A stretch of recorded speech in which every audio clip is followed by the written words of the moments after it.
So I kind of want to go back to women's fears that all men want is sex. Why is that a fear? It is a fear because women don't want to be used for sex. In the single space, and the single women are like looking for relationships. So they're like, well, I don't want to do the sex because I want to make sure the relationship is going to be there. Used, nobody wants to be used. Yeah. I feel the same way. Every time I take you to dinner, I'm the only person that's pulling out my credit card. My ATM. Am I being used?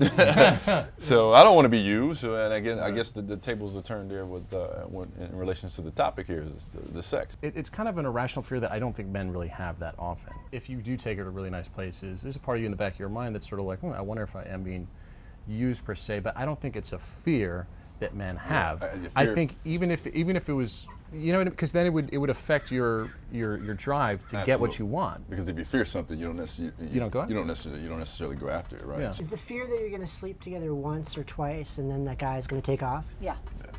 That's the fear.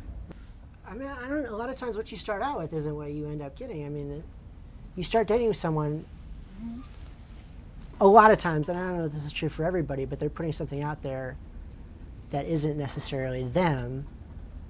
That's sort of an image that they want to project because they think it's attractive. And then after you slept together, you end up with who they really are. And I don't think that's necessarily the same person. Hey, let's just say the first time you do have sex with an individual. Yeah. It's a 50-50 chance that it may not be good. And that could be, Not with me, it isn't. that could certainly be an issue where, it's a deal breaker. We were not sexually compatible. To hop along with what he's saying, because I agree with him, it also could have happened that like you just started sleeping with a girl, and it's at that moment, inconveniently enough, that you decide that, maybe she isn't the one. You know what I mean? And you wished against all hope that by the time you started sleeping together, sure, I do want to keep seeing her, but it's also entirely possible that the time you start sleeping with her, you also sort of start to notice, like he was saying about the ambassador thing, people put their best foot forward. You start sleeping with her, and then she starts to pull the ambassador away because she's like, okay, I lured him in, we're having sex now, everything's cool.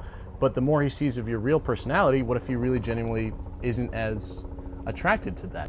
People aren't necessarily compatible just because they've had sex. And they shouldn't get married just because they've had sex, or be boyfriend girlfriend just because they've had sex. That's it. And it doesn't mean you're being used. That's it. And I think that's the point I'm trying to make. Yeah, no, I agree. Yeah, I mean, it is what it is. In the initial stages of having sex with someone, it's like sometimes it just doesn't work out. If that happened to us, we don't walk away from it going, God, I was just used sexually. Gotta hide myself from my other guy friends call me. No, I can't talk to him right now. No, I was used sexually. I'm a leper. You know what I mean? Like guys usually don't. It's I've had that and been heartbroken. I've had that where I was dating somebody or sleeping with somebody early on in what I thought was becoming a relationship, and then they disappear, and it's like, You were crushed? yeah, crushed. And I think also just because of like my own personal bag of issues that then I love that person. Then I really want them when they walk away. I think he's got a good point. Yeah.